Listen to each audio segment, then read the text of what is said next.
কেউ যদি আবার সে পেশি শক্তির রাজনীতি প্রদর্শন করতে চায়, কেউ যদি হকি স্টিক, রামদা, স্টাম্প এবং মত তৈরি করে শিক্ষার্থীদের অধিকার হরণ করতে চায়, আঘাত করতে চায়, আমরা তাদেরকে সাবধান বলছি সেটা আমাদের রক্তের উপর দিয়ে যেতে হবে। সবার আগে আমরাই তাদের সামনে আবু সাইদের মধ্যে দাঁড়াবো। সুতরাং ক্যাম্পাসের মধ্যে এই ফেসিবাদী রাজনীতি, ছাত্রলীগীয় রাজনীতি, সেই রাজনীতি আর ফিরবে না। সাংবাদিক বন্ধুরা, আপনারা অনেকক্ষণ ধরে অপেক্ষা করেছেন, আপনাদেরকে ধন্যবাদ জানাচ্ছি। আমাদের কভার করার জন্য আপনারা অপেক্ষা করেছেন। গত 23 তারিখ শাহবাগ থানায় ঢুকে মব সৃষ্টি করে ঢাকা বিশ্ববিদ্যালয় নির্বাচিত প্রতিনিধিদের উপর যে আক্রমণ, হল সংসদ এবং ডাকসুর প্রতিনিধিদের উপর আক্রমণ করা হয়েছে, যেখানে শিক্ষার্থীদের অধিকার, আইনের অধিকার পাবার জন্য, আইনের অধিকার যেটা সাংবিধানিক অধিকার তার পুলিশের কাছ থেকে পাবার কথা, সেটি পাবার জন্য একজন শিক্ষার্থী যাবার পরে তার সাথে থাকা অন্যান্য শিক্ষার্থীদের উপর ছাত্রদলের নেতৃবৃন্দ, তাদের সভাপতি এবং সেক্রেটারির উপস্থিতিতে, তাদের কর্মীদের সমন্বিত আক্রমণে, সেই আইনি সমাজবিদ চাওয়া শিক্ষার্থীর উপর আক্রমণের পরিপ্রেক্ষিতে যখন সেই বিষয়ে রেসপন্স করার জন্য শিক্ষার্থীদের প্রতিনিধিরা থানায় যায়, ডাকসুর প্রতিনিধি এবং হল সংসদের প্রতিনিধি মোসাদ্দিক, এবি জুবাই, উম্মে সালমা সহ হল সংসদের বেশ কয়েকজন সবাই যখন সেখানে যাচ্ছিলেন, যাবার পরে সেখানে ওসির সামনে, পুলিশের সামনে, থানার ভিতরে মব করে সন্ত্রাসী কায়দায় হামলা করা হয় আমাদের প্রতিনিধিদেরকে। তো সেই প্রেক্ষিতে আজকে 96 ঘন্টা পার হয়ে যাওয়ার পরে বিশ্ববিদ্যালয়ের মাননীয় উপাচার্য মহোদয় এখন পর্যন্ত দৃশ্যমান পদক্ষেপ নেননি। আমরাও সেই প্রেক্ষিতে ডাকসুর পক্ষ থেকে একটি তদন্ত কমিটি করি, 7 সদস্য বিশিষ্ট তদন্ত কমিটির। তারা সকল ফুটেজ চেক করে, যেটুকু ফুটেজ তারা পেয়েছে, 22 জন অপরাধীকে শনাক্ত করেছে। সামগ্রিক বিষয়ে আজকে সেই অপরাধীদের ব্যাপারে কি ব্যবস্থা নেওয়া হচ্ছে, হয়নি কেন, সামগ্রিক বিষয়ে আজকে ডাকসুর প্রতিনিধি টিম, আমাদের সম্মানিত অতিথি মোহাম্মদ কায়েমের নেতৃত্বে ডাকসুর প্রতিনিধিবৃন্দ, শিক্ষার্থীরা সহ হল সংসদের নেতৃবৃন্দ সহ মাননীয় বিসি মহোদয় এবং শিক্ষকদের সাক্ষাৎ করেছেন। সেখানে কি আলাপ হয়েছে এবং আমাদের সামগ্রিক ব্যাপারে পূর্ণাঙ্গ বিবরণ উপস্থাপন করার জন্য উপস্থাপন করছি ডাকসুর সম্মানিত অতিথি মোহাম্মদ কায়েম। আপনারা জানেন গত 23 এপ্রিল শাহবাগ থানায় একজন শিক্ষার্থী জীবনের নিরাপত্তার জন্য জিডি করতে যায়। ঢাকা বিশ্ববিদ্যালয়ের শিক্ষার্থী আব্দুল্লাহ মাহমুদ একটা ফেক ভোটকার্ডের উপর ভিত্তি করে তাকে জীবন নাশে, তাকে হত্যা করার, জবাই করার হুমকি দেওয়া হয় ছাত্রদলের বিভিন্ন ধরনের সন্ত্রাসীদের পক্ষ থেকে। এবং এর প্রেক্ষিতে থানায় যায়। থানায় যাওয়ার পরে ছাত্রদলের সন্ত্রাসীরা থানায় গিয়ে মব তৈরি করে তার সাথে যারা সঙ্গী ছিল তাদের উপর প্রথমে হামলা করে, ওখানে সাংবাদিকরা ছিল, প্রায় 15 জন সাংবাদিকের উপর হামলা হয়। পরবর্তীতে ডাকসুর নেতৃবৃন্দ, ডাকসুর নির্বাচিত প্রতিনিধি মোসাদ্দিক, এবি জুবাইর, জুমা, উম্মে সালমা সহ হল সংসদের জুলহাস, আলবি এবং বিভিন্ন পর্যায়ের নেতৃবৃন্দ সেখানে উপস্থিত হয়। তাদের উপর নৃশংস কায়দায় হামলা হয় এবং আপনারা দেখতে পেয়েছেন মোসাদ্দিক এবং জুবাইর উপর কিভাবে নৃশংস কায়দায় হামলা হয়। এবং জুলহাস মহসিন হল সংসদের সাংস্কৃতিক সম্পাদক, তার উপর এমন ভাবে হামলা হয়, তার কানের মধ্যে এমন ভাবে আঘাত করা হয়, তার কানের পর্দা ফেটে গেছে এবং এখন পর্যন্ত সে কানে শুনতে পাচ্ছেন। এবং এর পরিপ্রেক্ষিতে আমরা দেখতে পেয়েছি পরবর্তীতে যে শিক্ষার্থী ফেক একটা ফটোকার্ডের ভিত্তি করে আব্দুল্লাহ মাহমুদকে থানায় যে জিডি করতে গিয়েছিল, তাকে প্রায় 10.5 ঘন্টা থানার মধ্যে, প্রথমে শাহবাগ থানায় এবং এরপরে ধানমন্ডি থানায় তাকে হয়রানি করা হয়। এবং পরবর্তীতে আমরা শাহবাগ থানায় যাই এবং এরপর ধানমন্ডি থানায় যাই।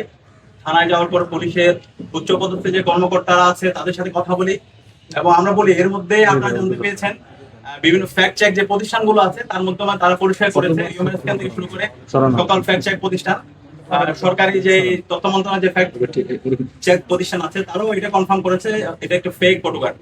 তো এরপরও তাকে প্রায় 10.5 ঘন্টা থানার মধ্যে মানসিকভাবে তাকে হয়রানি করা হয়। আমরা যখন পুলিশকে জিজ্ঞেস করছিলাম উচ্চপদস্থ যে কর্মকর্তারা আছে আপনার কিসের বেসিসে তাকে থানায় রাখছেন, তখন তারা বলছিল উপরের নির্দেশ। সেই ফেস্টিভালে আমরা যেভাবে আমরা দেখতে পাইতাম উপরের নির্দেশে শিক্ষার্থীদেরকে গুম করা বৈধ ছিল, খুন করা বৈধ ছিল, কাউকে নির্যাতন করা বৈধ ছিল, মামলা করা বৈধ ছিল, তাকে কোনো অভিযোগ ছাড়া থানায় রেখে দেওয়া সেটা বৈধ ছিল। তার একটা প্রতিচ্ছবি আমরা গত 23 ফেব্রুয়ারি এবং 24 ফেব্রুয়ারি রাত পর্যন্ত আমরা সেটা দেখতে পেয়েছি। তো এর প্রেক্ষিতে আমরা বিশ্ববিদ্যালয় প্রশাসনের সাথে সেদিনে যোগাযোগ করেছিলাম। বিশ্ববিদ্যালয়ের VC, pro-VC, proctor, provost standing কমিটির চেয়ারম্যান, আমরা সবার সাথে যোগাযোগ করেছি। 5 ঘন্টা ধরে শাহবাগের এই জায়গায় দফায় দফায় ছাত্র দলের সন্ত্রাসীরা হামলা করছিল, কিন্তু বিশ্ববিদ্যালয় প্রশাসন এবং প্রক্রিয়ার বডির যেভাবে কার্যক্রম সেখানে দৃশ্যমান হওয়া দরকার ছিল সেটা আমরা দেখিনি। আমাদের কাছে মনে হয়েছে সেই 23 এপ্রিল বিশ্ববিদ্যালয়ের প্রশাসন, রাষ্ট্রীয় প্রশাসন, পুলিশ সবাই একাকার হয়ে ছাত্রদল এবং বিভিন্ন দল, যুবদল সহ বহিরাগত সন্ত্রাসীরা সবাই একাকার হয়ে ঢাকা বিশ্ববিদ্যালয়ের শিক্ষার্থী, সাংবাদিক এবং আমাদের ডাকসু নেতৃবৃন্দের উপর নৃশংস কায়দায় হামলা করে, এবং সে হামলা আগে থেকে একটা পূর্ব পরিকল্পিত ছিল। তো এই ঘটনার পরে আমরা বিশ্ববিদ্যালয় প্রশাসনকে ফোন দিয়েছি, এবং আপনারা জানতে পেরেছেন একটা 24 ঘন্টা এবং 48 ঘন্টার মধ্যে প্রতিবেদন বের করার জন্য হচ্ছে একটা কমিটি করা হয়। তো 24 ঘন্টা এবং 48 ঘন্টা পার হয়েছে, সেই রিপোর্ট এখন আজকে আমরা জিজ্ঞেস করেছিলাম সেই রিপোর্টে আপনারা কি কি পেয়েছেন। আমরা দেখতে পেয়েছি সাংবাদিকরা সেই দৃশ্য ধারণ করেছে যারা হামলা করছে, এবং তালিকাগুলো ইতিমধ্যে সাংবাদিক সমিতি এবং হচ্ছে বিভিন্ন ছাত্র সংগঠন এবং আমাদের পক্ষ থেকে আমাদের যারা ভিকটিম ছিল মোসাদ্দিক জুবাইর সহ সবাই তাদের তালিকা চিত্র সহ বিশ্ববিদ্যালয় প্রশাসনের জমা দিয়েছে। তাদের বিরুদ্ধে আপনারা কি ব্যবস্থা গ্রহণ করেছেন? তো তারা বলছে তাদের আরো অধিকতর হচ্ছে তারা তদন্ত করছে। তো আমরা বিগত সময় দেখতে পেয়েছি এবং তদন্ত কমিটি হয়েছে, তদন্ত কমিটি করার পরে তারা এই তদন্তের অধিকতর তদন্তের কথা বলে এইভাবে দায় মুক্তি দেওয়া হয়েছে। আমরা সুস্পষ্টভাবে বলেছি যে এই ছাত্র দলের সন্ত্রাসীরা শিক্ষার্থীর উপর হামলা করছে, থানায় সাংবাদিকদের উপর মব তৈরি করে হামলা করেছে, ডাকসু নেতৃবৃন্দের উপর হামলা করেছে, ওসির সামনে মব তৈরি করে হামলা করেছে, এরা ক্রিমিনাল অফেন্স করেছে। 15 জুলাই ছাত্রলীগের সন্ত্রাসীরা বহিরাগত নিয়ে এসে এবং বিশ্ববিদ্যালয়ের সন্ত্রাসীরা যে কায়দায় হামলা করেছে ঠিক একই কায়দায় তার চাইতে জঘন্যভাবে শাহবাগ থানায় এই ছাত্র দলের সন্ত্রাসী হামলা করেছে, এবং সেই হামলার চিত্রগুলো আপনাদের কাছে আছে। এবং আমরাও আজকে ডাকসুর পক্ষ থেকে 7 সদস্যের একটা তদন্ত কমিটি করেছি, একদম ডিটেলস 22 জনের আমরা আপনাদেরকেও দিয়ে দেবো। 22 জনের ডিটেলস তথ্য এখানে আছে, ড্রাইভ করে তাদের হামলার চিত্র, তাদের সম্পর্কে বিস্তারিত এবং তাদের ফুটেজ, হামলা সময় কোন পজিশনে ছিল সব আমরা তাদেরকে প্রদান করেছি। তো আমরা তাদেরকে বলেছি দ্রুত সময়ের মধ্যে এই চিহ্নিত যে সন্ত্রাসীরা আছে সকল সন্ত্রাসীদেরকে বিশ্ববিদ্যালয় থেকে তাদেরকে বহিষ্কার করতে হবে, এবং বিশ্ববিদ্যালয়ের উদ্যোগে এই সন্ত্রাসীদের বিরুদ্ধে থানায় মামলা করতে হবে। এবং আমরা একই সাথে বলেছি যারা মারাত্মকভাবে আহত হয়েছে, জুলহাস এখনো কানে শুনতে পাই না, মোসাদ্দিক জুবাইর থেকে শুরু করে যারা আহত অবস্থায় থাকবে তাদের পূর্ণাঙ্গ চিকিৎসার দায়িত্ব বিশ্ববিদ্যালয় প্রশাসনকে নিতে হবে। এবং একই সাথে যে সাংবাদিকতা আমরা সবসময় বলি সাংবাদিকদের আমরা তাদের স্বাধীনতা নিশ্চিত করতে চাই, এই সাংবাদিকদের যাদের এই মত প্রকাশের স্বাধীনতাকে যারা রুদ্ধ করতে চায়, শাহবাগ থানায় মব তৈরি করে যারা সাংবাদিকদের উপর হামলা করেছে তাদেরকে তো আইডেন্টিফাই করতে হবে, এবং ক্যাম্পাসে এবং সারা দেশে এই সাংবাদিকদের স্বাধীনতা নিশ্চিত করতে হবে, এবং এটার জন্য একটা সুস্পষ্ট বিশ্ববিদ্যালয় থেকে তাদের অবস্থান ব্যক্ত করতে হবে। এবং একই সাথে আমরা বলেছি যেহেতু ক্যাম্পাসের মধ্যে এখন দেখতে পাচ্ছি বিভিন্ন ধরনের সহিংস হামলা বারবার হচ্ছে, হলগুলোতে গণরুম গেস্টরুম কালচার ফিরে নিয়ে আসার জন্য চেষ্টা করা হচ্ছে, শিক্ষার্থীদেরকে প্রতিনিয়ত বিভিন্ন ধরনের হুমকি দেখে নেওয়ার তাদেরকে হচ্ছে হুমকি দেওয়া হচ্ছে। তো সেই জায়গা থেকে ক্যাম্পাসে যেন একটা অন্তর্ভুক্তিমূলক রাজনৈতিক আচরণবিধি কোড অফ কন্ডাক্ট প্রণয়ন করি, বিশ্ববিদ্যালয় প্রশাসন থেকে প্রণয়ন করা হয়, এবং ডাকসুর জায়গা থেকে সেই সুপারিশগুলো আমরা বিস্তারিত আকারে দিব, এবং পাশাপাশি অন্যান্য অংশীদারদের সাথে আমরা যোগাযোগ করবো। আমরা সকল ছাত্র সংগঠনের সাথে যোগাযোগ করছি, পূর্ণাঙ্গ একটা রাজনৈতিক নীতিমালা ক্যাম্পাসের মধ্যে সেটা আমরা প্রণয়ন করে যারা এটা ভায়োলেট করবে তাদের বিরুদ্ধে আমরা সকল ছাত্র সংগঠন এবং বিশ্ববিদ্যালয় প্রশাসন তাদের বিরুদ্ধে ব্যবস্থা গ্রহণ করবে, এবং ওভারঅল ক্যাম্পাসের মধ্যে সামগ্রিক নিরাপত্তা নিশ্চিত করার জন্য বিশ্ববিদ্যালয় প্রশাসন যেন কার্যকর উদ্যোগ গ্রহণ করে। তো আমাদেরকে তারা আশ্বস্ত করেছেন দ্রুত সময়ের মধ্যে যে সমস্ত সন্ত্রাসীরা ছাত্র দলের সন্ত্রাসীরা আমরা 22 জনের তালিকা দিয়েছি, এই সন্ত্রাসীদের বিরুদ্ধে তারা ব্যবস্থা গ্রহণ করবেন, একই সাথে তাদের বিরুদ্ধে বহিষ্কার।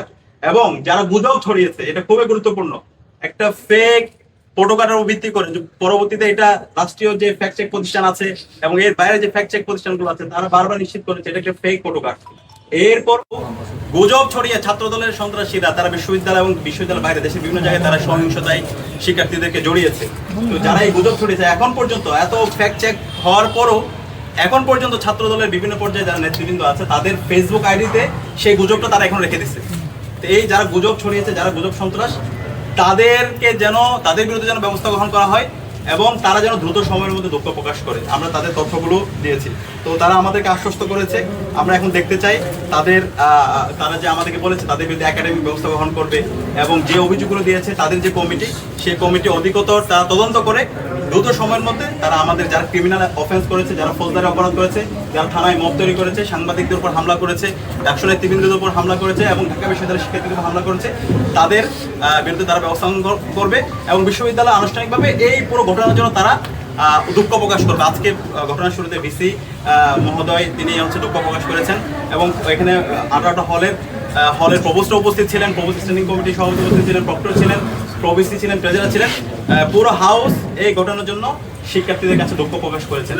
আমরা বলেছি দ্রুত সময়ের মধ্যে এই যারা সন্ত্রাসীরা শিক্ষার্থীদের উপর হামলা করেছে, সাংবাদিকদের উপর হামলা করেছে, থানায় মব তৈরি করেছে, তাদের বিরুদ্ধে যেন বিশ্ববিদ্যালয় থেকে তাদেরকে আইনানুগ ব্যবস্থা গ্রহণ করা হয়, তাদেরকে যেন বহিষ্কার করা হয়। তো তারা আশ্বস্ত করেছে, এখন আমরা দেখতে চাই, আমরা আবার আসবো।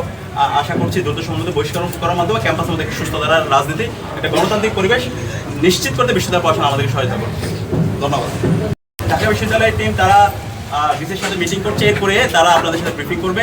আশা করছি আপনারা একটু সময় তাদের জন্য অপেক্ষা করবেন। ঘটনা চলছে, আপনার এখানে আজকে এসেছেন, ওই দিন যে দুটো দৃশ্যমান ঘটনা ঘটার পর একটা দৃশ্য হচ্ছে, আপনি যখন ছাত্র সভাপতির সাথে কথা বলছিলেন, কিন্তু আপনাকে বলেছে, আপনি বলেছেন আপনার জীবন গেল, আপনার বন্ধুর সঙ্গে আচরণটা রাখবেন। এটা নিয়ে আপনার মান ক্ষুণ্ণ হয়েছে বলে মনে করেন কিনা, বা এটা নিয়ে আপনি প্রশাসন কি ব্যবস্থা নেবেন? আচ্ছা, আমরা যথেষ্ট সহনশীলতার পরিচয় দিয়েছি ক্যাম্পাসে দায়িত্ব নেওয়ার পরে। আজ পর্যন্ত একজন শিক্ষার্থী বলতে পারবে না আমরা ডাকসুতে দায়িত্ব নেওয়ার পরে কাউকে হুমকি দিয়েছে, কারো অধিকার ক্ষুণ্ণ করেছে। আমরা এমন একটা ক্যাম্পাস চাই যেখানে সবার স্বাধীনতা থাকবে, যেখানে মত প্রকাশের স্বাধীনতা থাকবে, যেখানে কেউ হকিস্টিক অথবা ইসলাম নিয়ে যাবে না, কেউ আমার বিরুদ্ধে কথা বলবে, আমাকে নিয়ে দীর্ঘ সমালোচনা করবে, কিন্তু আমার সমালোচনা করার কারণে কারো উপর মত তৈরি করা, সাংবাদিকদের উপর হামলা করা, অথবা হচ্ছে হকিস্টিক অথবা ইসলাম নিয়ে যাওয়া, সেটা আমরা করতে দেবো না। তো আমরা ওদের গিয়েছি, দেখতে পেয়েছি। আমি বারবার বিশ্ববিদ্যালয় প্রশাসন, আইন শৃঙ্খলা বাহিনী এবং ছাত্র দলের যারা সর্বোচ্চ পর্যায়ের কেন্দ্রীয় সভাপতি, সেক্রেটারি, সবার সাথে যোগাযোগ করছিলাম, বলছিলাম এই মবটা সামলানো দরকার। শাহবাগ তার মধ্যে একটা সুরক্ষিত জায়গায় এই যে যেভাবে হামলা হচ্ছে সেটা আপনারা থামান। পরবর্তীতে আমি নিজে গিয়েছি, আমি নিজে যাওয়ার পর আপনারা দেখতে পেয়েছেন কিভাবে তারা স্লোগান দিয়েছে, আমার শার্ট ধরে টান দিয়েছে, আমাকে লাথিও দিয়েছে। তারপরও আমরা বলেছি তোমরা আমাকে মারো, আঘাত করো, তুমি আমাকে নিয়ে যাই স্লোগান দাও, কিন্তু আমি তোমাদের কারো উপর হকিস্টিক অথবা ইসলাম নিয়ে যাবো না। তোমার নিরাপদ নিশ্চিত করার দায়িত্ব আমার। তুমি আমাকে আঘাত করতে পারো, সে আঘাত করলেও আমি যে তোমার প্রতি আঘাত করবো সেটা আমরা করবো না। তা আমরা ক্যাম্পাসে যথেষ্ট সহনশীলতার পরিচয় দিয়েছি এবং আমরা শিক্ষার্থীদেরকে এনশিওর করতে চাই এই ক্যাম্পাসের নিরাপত্তা নিশ্চিত করার জন্য, গণতান্ত্রিক পরিবেশ সেটাকে সুনিশ্চিত করার জন্য যা করা দরকার সেটা আমরা করবো। কেউ যদি আবার সে পেশি শক্তি রাজনীতি প্রদর্শন করতে চায়, কেউ যদি হকিস্টিক, গ্রামদা, স্টাম্প এবং মত তৈরি করে শিক্ষার্থীদের অধিকার হরণ করতে চায়, আঘাত করতে চায়, আমরা তাদেরকে সাবধান বলছি সেটা আমাদের রক্তের উপর দিয়ে যেতে হবে। সবার আগে আমরাই তাদের সামনে আবু সাইদের মধ্যে দাঁড়াবো। সুতরাং ক্যাম্পাসের মধ্যে এই ফেসিবাদী রাজনীতি, ছাত্রলীগীয় রাজনীতি, সেই রাজনীতি আর ফিরবে না। ধন্যবাদ।